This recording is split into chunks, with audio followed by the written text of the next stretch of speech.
Hello Mark, this is Tech. I'm in the freshman class in NCUE. My student number is 11. Today I'm going to read you a speech which is given by Cesar Harada. How I teach kids to love science. When I was a kid, my parents would tell me, you can make a mess, but you have to clean up after yourself. So, freedom came with responsibility, but my imagination would take me to all these wonderful places where everything was possible. So I grew up in a bubble of innocence, or a bubble of ignorance, I should say, because adults would lie to us to protect us from the ugly truth. And growing up, I found out that adults make a mess, and they are not very good at cleaning up after themselves. Fast forward, I'm an adult now, and I teach citizen science and invention at the Hong Kong Harbor School. And it doesn't take too long before my students walk on the beach and stumble upon piles of trash. So as good citizens, we clean up the beaches. And no, he is not drinking alcohol. And if he is, I did not give it to him. Laughter. And so sad to say, but today more than 80% of the oceans have plastics in there. It's a horrifying fact. And in past decades, we have been taking those big ships out in those big nets, and we collect those plastic bits that we look at under a microscope, and we sort them, and then we put this data onto a map. But that takes forever. It's very expensive, and so it's quite risky to take those big boats out. So, with my students ages 6 to 15, we have been dreaming of inventing a better way. So we have transformed our tiny Hong Kong classroom into a workshop. And so we started building this small workbench with different heights. So even really short kids can participate. And let me tell you, kids with power tools are awesome and safe. Laughter. Not really. And so back to plastic. We collect this plastic and we grind it to the size we find it in the ocean, which is very small because it breaks down. And so this is how we work. I let the imagination of my students run wild. And my job is to try to collect the best of each kid's idea and try to combine it into something that hopefully would work. And so we have agreed that instead of collecting plastic bits, we are going to collect only the data. So we are going to get an image of the plastic with a robot. So robots, kids get very excited. And the next thing we do what we call rapid prototyping. We are so rapid at prototyping that the lunch is still in the lunchbox when we are hacking it. Laughter. And we hack table lamps and webcams into plumbing fixtures, and we assemble that into a floating robot that will be slowly moving through water and through the plastic that we have there. And this is the image that we get in the robot. So we see the plastic pieces floating slowly through the sensor, and the computer on board will process this image and measure the size of each particle. So we have a rough estimate of how much plastic there is in the water. So we documented this invention step by step on a website for inventors called Instructables, in the hope that somebody would make it even better. What was really cool about this project was that the students saw a local problem, and boom, they are trying to immediately address it. I can investigate my local problem. But my students in Hong Kong are hyperconnected kids, and they watch the news, they watch the internet, and they came across this image. This was a child, probably under 10, cleaning up an oil spill barehanded in the Sundarbans, which is the world's largest mangrove forest in Bangladesh. So they were very shocked, because this is the water they drink, this is the water they bathe in, this is the water they fish in, this is the place where they live, And also you can see the water is brown, the mud is brown, and oil is brown. So when everything is mixed up, it's really hard to see what's in the water. But there's a technology that's rather simple. Let's call spectrometry. Spectrometry. That allows you to see what's in the water. So we built a rough prototype of a spectrometer,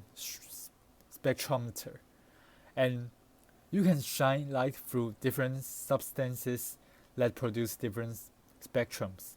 So that can help you identify what's in the water.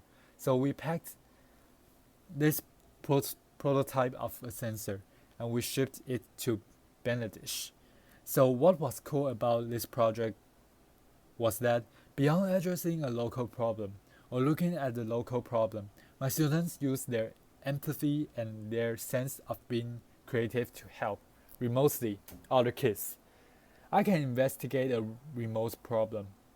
So I was very compelled by doing the second experiment, and I wanted to take it even further, maybe addressing an even harder problem, and it's also closer to my heart.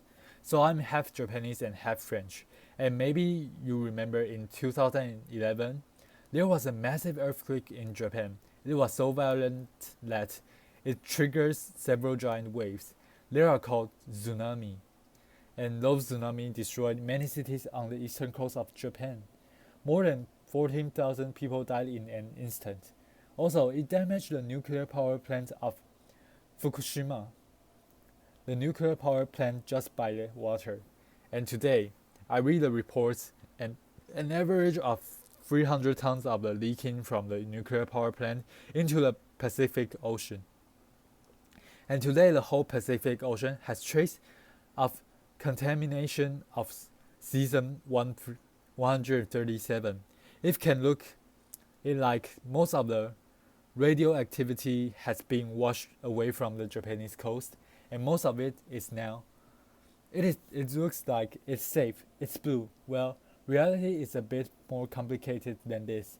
So I've been going to Fukushima every year since the accident, and I measure independently and with other scientists on land, in the river. And this time we wanted to take the kids.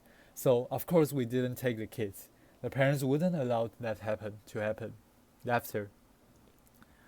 But every night we would report to mission control. Different masks they are wearing. It could look like they didn't take the work seriously, but they really did, because they are going to have to live with radioactivity their whole life. And so what we did with them is that we discussed the data we collected that day and talk about where we should be going next. Strategy, itinerary, etc. And to do this, we built a very rough topographical map of a region around the nuclear power plant. And so we built the elevation map. We sprinkled pigments to represent real-time data for radioactivity, and we sprayed water to simulate the rainfall. And with this, we could see that the radioactive dust was washing from the top of the mountain into the river system and leaking into the ocean. So it was a rough estimate. But with this in mind, we organized this expedition, which was the closest civilians have been to the nuclear power plant. We are sailing 1.5 kilometers away from the nuclear power plant, and with the help of the local fishermen, we are collecting sediment from the seabed with a custom sediment sampler we have invented and built. We pack the sediment into small bags. We then dispatch them to hundreds of small bags that we send to different universities, and we produce the map of seabed radioactivity, especially in estuaries where the fish will reproduce. And I will hope that we will have improved the safety of the local fishermen and of your favorite sushi. Laughter. You can see a progression here. We've gone from the local problem to remote problem to a global problem. And it's been super exciting to work at these different scales with also very simple open source technologies. But at the same time, it's been increasingly frustrating because we have only started to measure the damage that we have done. We haven't even started to try to solve the problems. And so I wonder if we should just take a leap and try to invent better ways to do all these things. And so the classroom started to feel a little bit small. So we found an industrial site in Hong Kong, and we turned it into the largest mega space focused on social and environmental impact. It is in central Hong Kong, and it's a place we can work with wood, metal, chemistry, a bit of biology, a bit of optics. Basically, you can build pretty much everything there. And it's a place where adults and kids can play together. It's a place where kids' dreams can come true with the help of adults, and where adults can be kids again. Student, acceleration. We're asking questions such as, can we invent the future of mobility with renewable energy, for example, or can we help the mobility of the aging population by transforming very standard wheelchairs into cool electric vehicles? So plastic, oil, and radioactivity are horrible legacies. But the very worst legacy that we can leave our children is lies. We can no longer afford to shield the kids from the ugly truth because we need their imagination to invent the solutions. So, citizen scientists, makers, dreamers, we must prepare the next generation that cares about the environment and people, and that can actually do something about it. Thank you. Applause. So this is the entire speech. Thank you for listening.